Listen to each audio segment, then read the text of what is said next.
So today we are going to discuss another kind of optical amplifier. So far we discussed about semiconductor optical amplifier. So the main key points there are it is going to amplify the weaker signal. If you apply any low input power signal, it is going to amplify that. If you look at this graph, it will be clear. It is meant and it is going to be designed for that purpose only. This we have to remember. And moreover, it is going to belong to the traveling wave category or a type of amplifier. We are not going to, it is not going to depend on multiple reflections. Of course, stimulated emission will be there.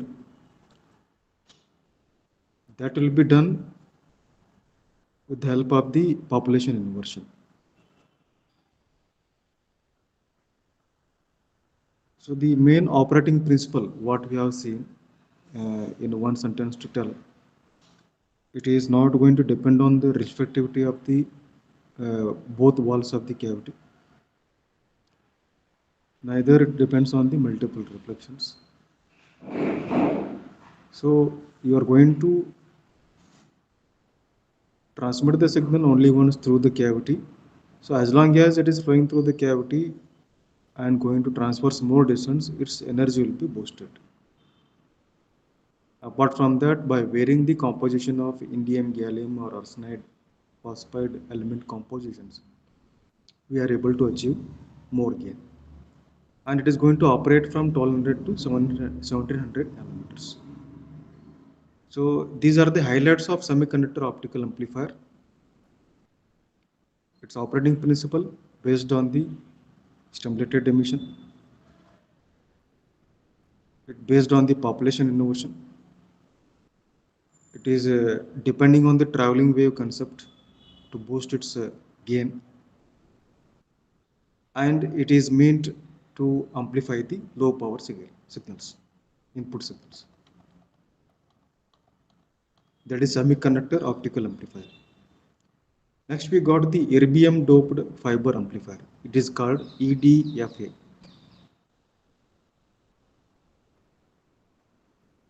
So normally we have seen in case of Fabry Perot cavity lasers, because SOA it is similar in concept to that of the laser, that is stimulated emission. Laser means, if you take the example, for example, Fabry Perot cavity, which contains two reflecting facets. So there we have observed that the active medium is lightly doped. But now here, uh, the active medium is heavily doped. So with erbium ions. So the main purpose here, erbium ions means it will be represented by Er plus 3. It will be indicating 3 valence electrons. So normally you can see the active medium in an optical amplifier is lightly doped, that is 10 to 30 meter length of optical fiber, with the rare earth elements. And hosting material will be silica or fluoride based glass. Means what is telling? Host material means it is a cladding. Okay. So the core is heavily doped with rare earth elements. So in the periodic table, you might have seen below few horizontal lines are there, which are known as rare earth elements. It will be consisting of erbium, thulium, fraser, DMU, like that. So now we are going to dope your core heavily. We are going to dope it with erbium ions, and with the cladding, as usual, silica or glass made up of things.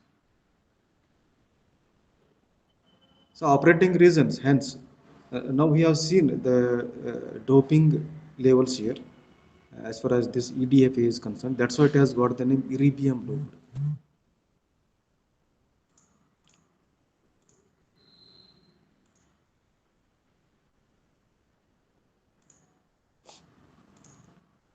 because of its doping profile.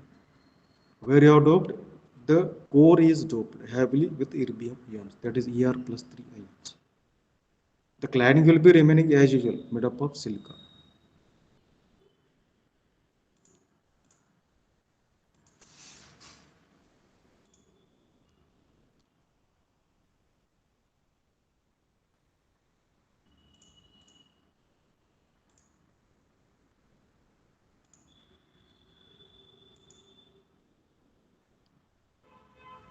So hence the operating reasons of such kind of amplifier depends on the host and doping elements, both the reasons.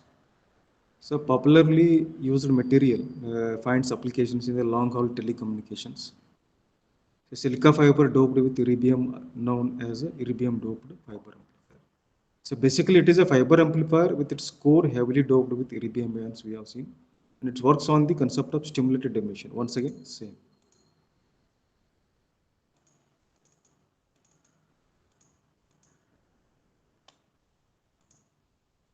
So why we have seen that how it has got the name EDFA. Now why we are going to use erbium ions? So the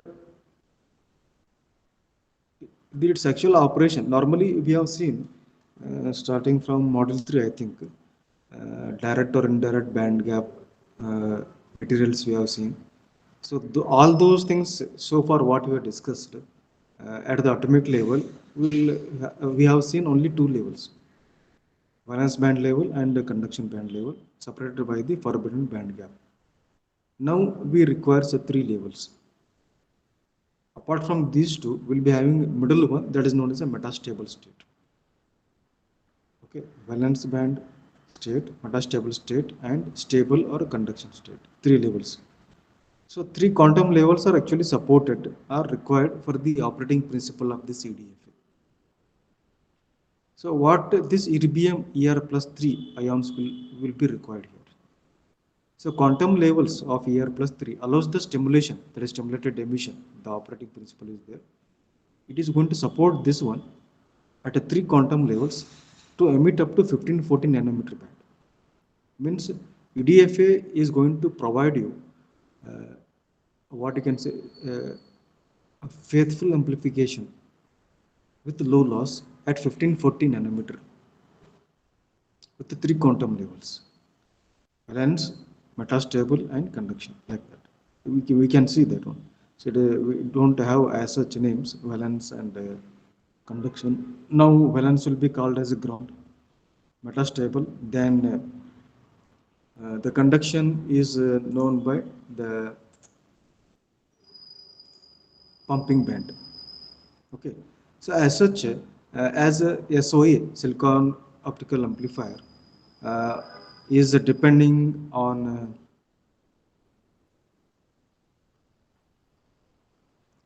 stimulated emission and population inversion.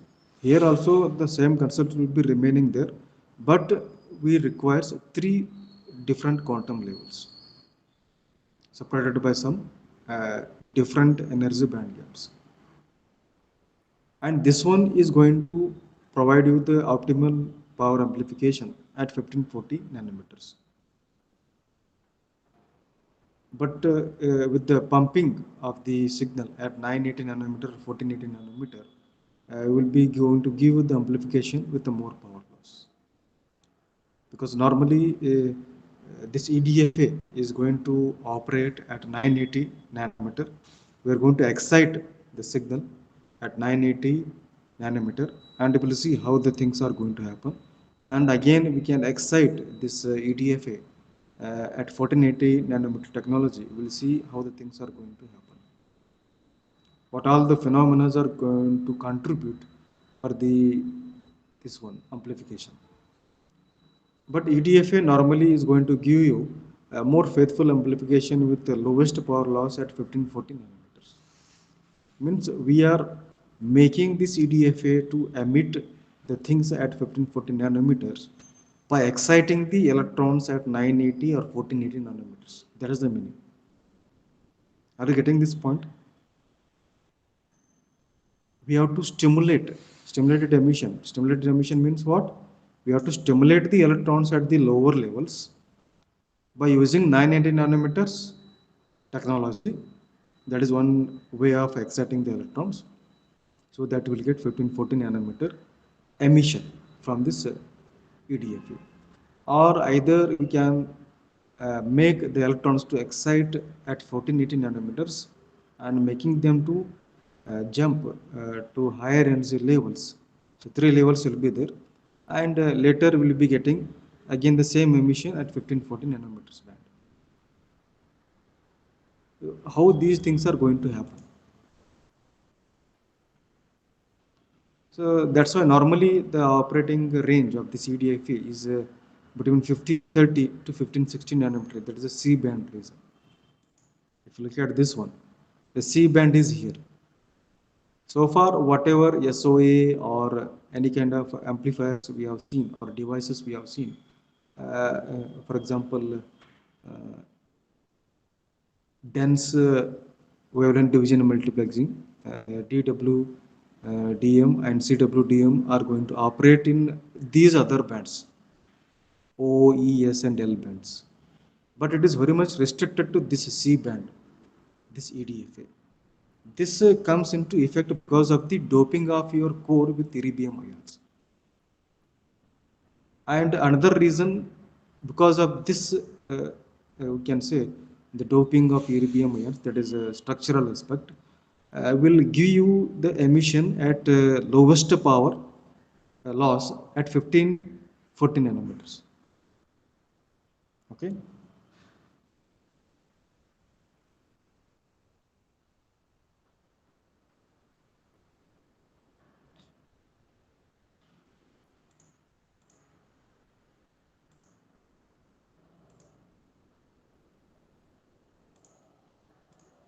Okay. So in this context, what all we have seen? We have seen the points like for the first one, uh, how you justify EDFA name and how you compare it with SOA. How justify EDFA name? Erbium doped. You are going to dope the core with erbium ions and sometimes yttrium also to support population inversion mechanism. So two mechanisms are involved here actually, stimulated emission and population inversion. One thing is sure that from SOA onwards will not be depending on the multiple reflections as it is happening in the case of laser. Multiple reflections are taking place there. But in SOA and here will be depending on stimulated emission, okay, and population inversion, but no multiple reflections as such. In SOA, we depended on its traveling wave concept. Again, same phenomena, two phenomena, stimulated emission and population inversion. And here also the same two phenomena are supporting. But now here it is heavily doped with erbium ions. That is going to support exciting the electrons in between the three energy levels, that is the quantum levels.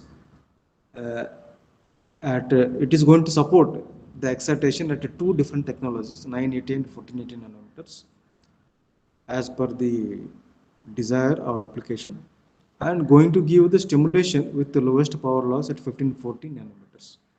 So this will make this device to operate in this C band. Okay. So C band is here.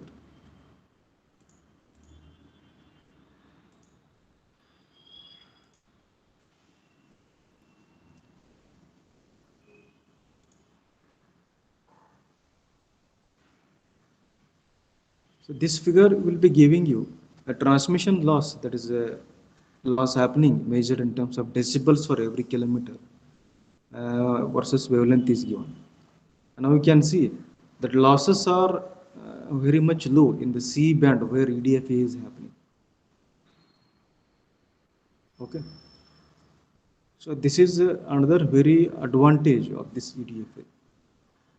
So that's why he has quoted here we are getting this amplification with a very low power loss. That's very much important, guys.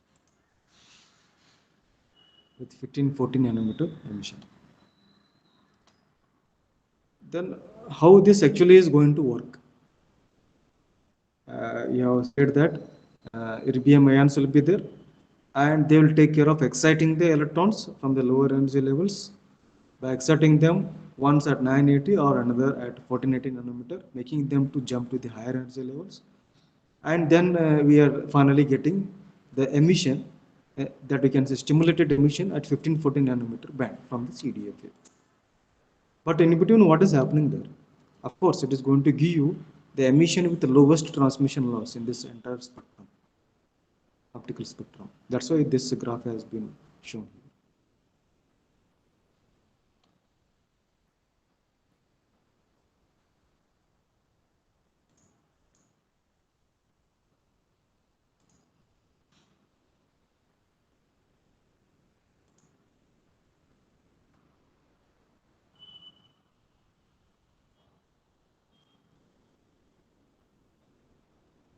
Semiconductor optical amplifier, there it is going to depend on the external carrier injection using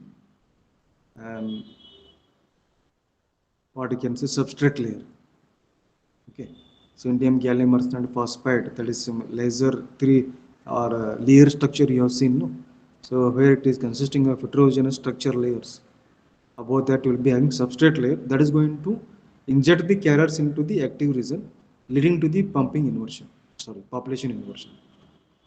But instead of population inversion, here we will be having optical pumping. That is the main key difference between semiconductor optical amplifier and erbium doped fiber amplifier. Similarity is both will operate on the same operating principle, that is stimulated emission. But the key difference is this one. In semiconductor amplifier, external carrier injection we are doing, which is leading to the population inversion. But here optical pumping will be done by erbium ions, which is going to support 3 quantum levels. So how? After reaching an initial excited state, the electron releases some of its energy and drop to slightly lower energy level. Assume that electron is making its move from higher to lower energy level. A single photon can then trigger this electron sitting in this new lower level into stimulated emission.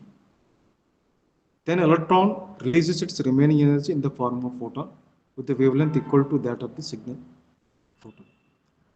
As pumping photon has higher energy than the signal photon, so 2 photons are there. Okay, so try to remember the photon which is going to excite the falling photon. Falling photon is signal photon. Pumping photon is one that you are getting because of this ER plus 3 ions. So pump wavelength is shorter than the signal wavelength. Means the photons what you are getting, okay, energy or wavelength of the photons what you are getting because of this ER plus 3 having shorter wavelength as compared to the signal wavelength.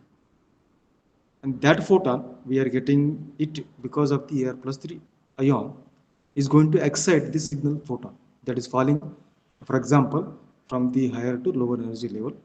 Let us assume that it is resting in the metastable state, then it will be bombarded with this pumping photon. By this pumping photon, then it will receive the energy because of this bombardment. Who will receive signal wave photon, then it will jump to the lower energy level. While doing so, it will emit the emission. That is a photon emission. So let us see how the things are going to happen here in detail. That is a very rough idea we have seen there. So working principle.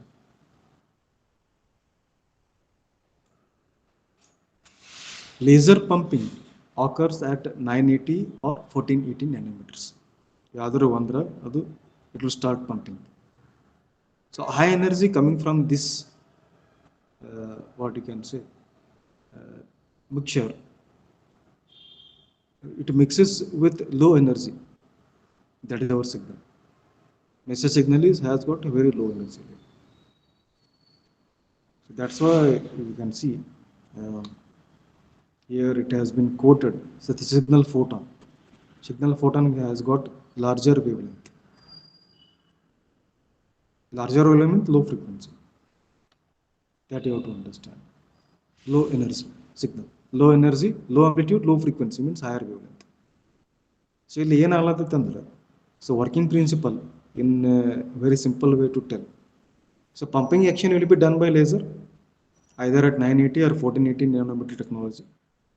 So that is going to give you high energy signal, high frequency signal or low wavelength signal. This one, pumping photon, has higher energy or lower wavelength. Try to understand these things. These things are actually expected in the answer. Pumping photon that we are getting from the laser pumping action. Pumping photon that, hello, the pumping photon what we are getting from the laser pumping action has got higher energy, higher frequency or lower wavelength as compared to the signal or message signal which has got larger wavelength, smaller frequency or smaller amplitude, low energy signal. So these high energy signal coming from laser pumping and low energy our message signal both are mixed by using wavelength selective coupler, that is known as a WSC. This is indicated by WSC. Understanding? Now next thing, erbium ions will come into picture. Now erbium ions absorb this energy coming from the pumping, laser pumping, and gets excited to higher energy levels. So erbium ions where will be there? Your core, which is heavily doped with erbium ions. They will be getting this extra energy which is coming from the pumping and get excited to the higher energy levels. Later they result into stimulated absorption. See here, stimulated absorption, stimulated emission to amplify weak signal. Again you can see weak signal. This is also going to support amplification of the weak signal. Which are the two things which are involving erbium ions which will be there in the core are going to absorb the high energy coming from the laser pumping and jumping to the higher energy levels, and with the involvement of two important phenomena: stimulated absorption, stimulated emission, and another one will be coming spontaneous emission. All three together leading to the amplification of the weak signal. Let us see how. So this is the energy level diagram that has been drawn with respect to EDFA. So here you can see the ground state will be there. If you want, you can further enlarge. You can see here. So this is lower energy level is known as a ground state level, or normally till now what you are going to call it is called as a valence band. Valence band. So this one is a pump band, highest energy band. In between these two, we got metastable band. Okay. Now what is happening here is that already, as I mentioned, we are going to operate the excitation or pumping either at 980 nanometer or 1480 nanometers. If you excite laser pumping, the high energy signal what you are getting from the laser pumping at 980 nanometer will be absorbed by erbium ions at the ground state, and they will be excited by absorbing this energy and jump to the pump band. This has got very high energy band gap in all the two energy band gaps, three energy band gaps. Later, that ions will be there in the pump band only for some time, and later, because of the thermal or mechanical vibrations of laser ions, they are going to jump to the metastable, upper layer of the metastable state. Two layers are there, upper layer and lower layer. Later we can see they are going to name them. Upper layer will be indicated by some name, lower layer will be indicated by some name, ground layer will be indicated by some name, like that. Means they are making a jump from pump band to the metastable upper layer of the metastable state due to thermal and mechanical vibrations of the ions. And while doing so, falling, they are not going to liberate any radiation. That's why it is known as a non-radiative decay, and it is of no use to us. Okay. Then later, they will further decay from upper to lower layer of the metastable state. Okay. Now means they will be start accumulating at the lowest layer of the metastable state. So this what is happening with the 980 nanometer technology.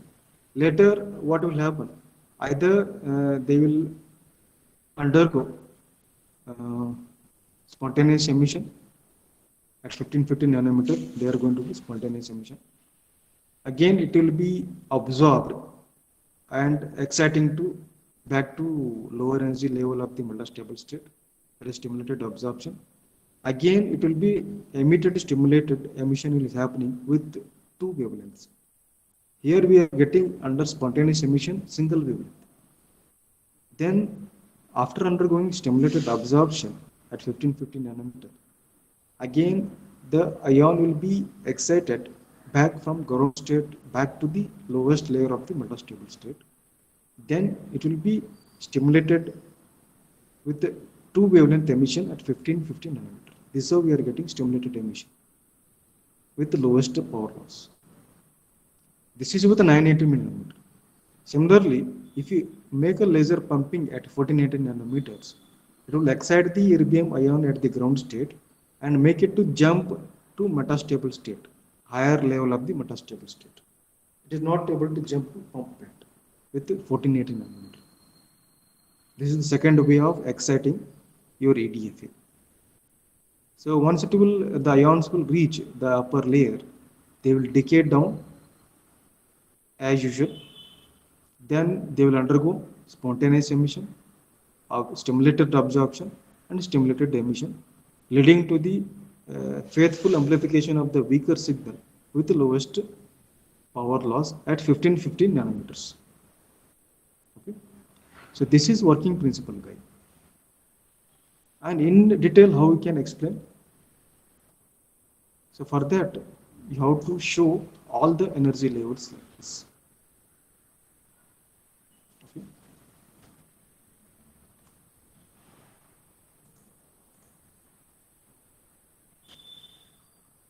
So to understand the working of EDFA, the process of raising the ions to higher energy levels, how it is happening. So Er3 plus or plus 3 ions lost 3 of their outermost electrons and it is excited by the laser pumping. So transition of the outer electrons in these ions to higher energy states is called process of raising the ions to the higher energy levels. So till now we have discussed, no? So by pumping means exciting the erbium ion either by using 980 or 1480 nanometer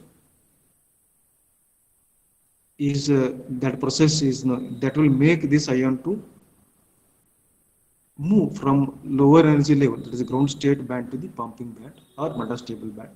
So this process is known as raising of ions to the higher energy levels.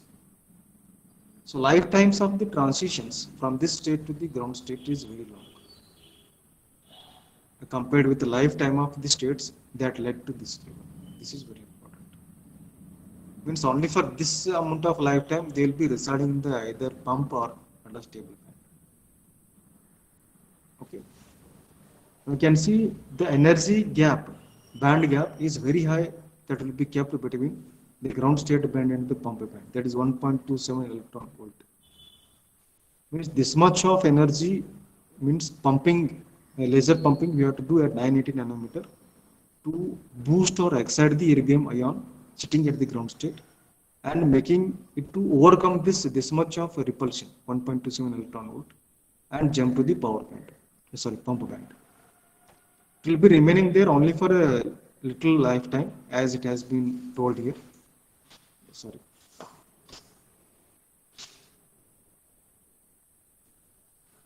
Then they will jump to the fast non-radiative decay, means immediately they will jump to the metastable band D layer due to thermal and mechanical operations of the ions. So while falling so, they are not going to do any radiation and it's of no use. Later, they will naturally decay down to the C layer of the metastable band, decay to lower state. They will start accumulating here. Then later they will undergo. So the possible pumping wavelength, 980 nanometer, how it is happening, let us see. So to look like this. Okay. So in normal operation, 980 nanometer photons are used to excite the ions from the ground state to pump level. That is indicated by the transition one. This one, you guys. This is transition one. Circle one, it is indicated. No, that is transition one. Means here in transition one, ions are jumping and making the move a transition from ground state to the pump band. Decay quickly from pump band to metastable band means they will be residing in the pump band even for less than 1 microsecond. And due to thermal and mechanical vibrations, they will make the transition process too. There is a excess energy released as phonons. Phonons are not going to contribute for the radiation. Okay, that's what is known as a fast non-radiative decay. It's of no use. They will come to the D layer. So within metastable band, what happens? Electrons of excited ions tend to populate the lower end of the band. Means they will decay and accumulate. They will try to populate the C layer of the lower end of the metastable band. Okay. And later, as I explained, it will undergo spontaneous emission, absorption, and stimulated emission. You can see two wavelengths are coming out at 1515 nanometer wavelength. Similarly, if you do the laser pumping at 1480 nanometer, laser pumping will be done at 1580 nanometer. That will excite the ion at the ground state, and it will result into, this is the transition process 3 as it is indicated, moving from ground state to the metastable state, D layer of the metastable state. So these electrons tend to move down and again try to populate the lower end of the metastable state after few microseconds. Some of the ions sitting at the metastable level decay back to ground state in absence of externally stimulated photon flux. That is leading to transmission process 5. That is known as a spontaneous emission. Means in absence of any stimulated emission or absorption, the spontaneous emission is taking place. So whatever the charges which are accumulated here at the C layer of the metastable state, they will undergo are contributing for this spontaneous emission at 1550 nanometers. Later it will be accompanied by stimulated absorption and emission at 1550 nanometer, leading to the faithful amplification of the weaker signal with lower power loss. So like that, you have to separately explain operation for the 980 nanometer pumping, how it will occur, and 1480 nanometer pumping, how it is going to occur. Initially, you have to begin with explaining the working principle like this. Later, you jump into explaining in detail about the working principle. You have to draw this diagram, and you have to take the help of how much energy band gap level will be there between all the three quantum levels. And finally, you have to explain with the help of 980 and 1480 nanometer technology, pumping technology, how you are going to achieve better optical amplification with EDFA. So that is the working principle of EDFA. So next, we'll spare some time with EDFA architecture. Means what EDFA requires. So as such, we have seen in the working principle, it is going to use laser pumping. So laser pump is required. So high energy signal coming from the laser pump should be mixed with our low energy message signal. So we need wavelength selective coupler that is indicated by WSC. Okay. And in order to isolate, we need optical isolators. So three things have been shown here as a part of architecture. So an optical amplifier has a doped fiber, one or more pump lasers. So pumping lasers are required, wavelength couplers are required, optical isolators are required, and tap couplers are required. So this wavelength selective coupler is also known as a dichroic or two wavelength coupler. It is going to mix two signals, which handles either a mixing of 980 with 1550 nanometer or 1480 with 1550 nanometer, as per the two uh, operations are there to couple both the pump and optical powers efficiently into the fiber. So tap couplers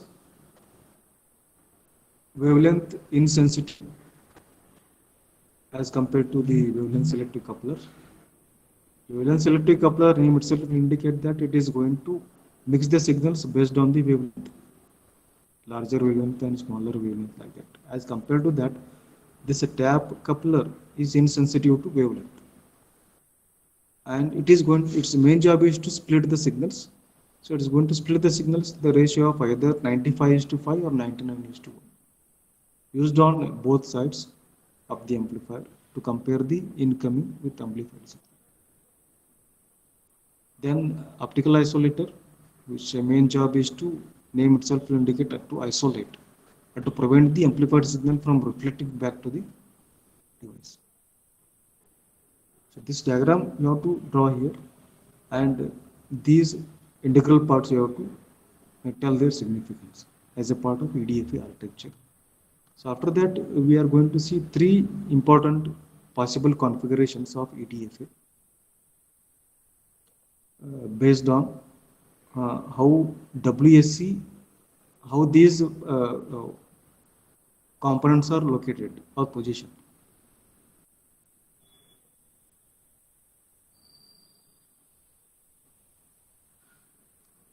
Suppose if you are going to, we are mixing two signals, high energy signal from the laser pump and low energy message signal. So that is coming from the tap coupler through isolator, then it will be mixed in the WSC. Then it will be given as input to EDFA, that is going to be amplified by the EDFA, again isolated and tapped, and will be getting signal output. So in this figure you can see that pumping light injection is in the same direction as the signal flow. So that's why this configuration is known as co-directional pumping. Suppose if the pump light power is injected from the opposite direction, so you can see here the laser pumping high energy signal is coming in this direction, pumping, but signal flow is going opposite to that. It is known as a counter directional pumping. In co-directional pumping, WSC is located to the left side of EDFA, and both the signals are located on the same side, to the left side of EDFA, and both are in the same direction, hence co-directional. Counter directional means opposite to that one. Signal is on other side and WSC is in other opposite side of the EDFA. Both are located on either side of the EDFA, hence it is counter directional. Architecture will appear like this. Another one will get if you use a dual WSC, that is known as a dual pumping scheme. Counter directional pumping allows higher gains, but co-directional pumping gives better noise performance. So both can be achieved by using this dual pumping scheme. Okay. So it's quantitative analysis of EDFA we can see in the next session. So just to recap what we have discussed today, uh, concept of EDFA, working principle of EDFA, how EDFA is going to work in detail, architecture and configurations we have seen.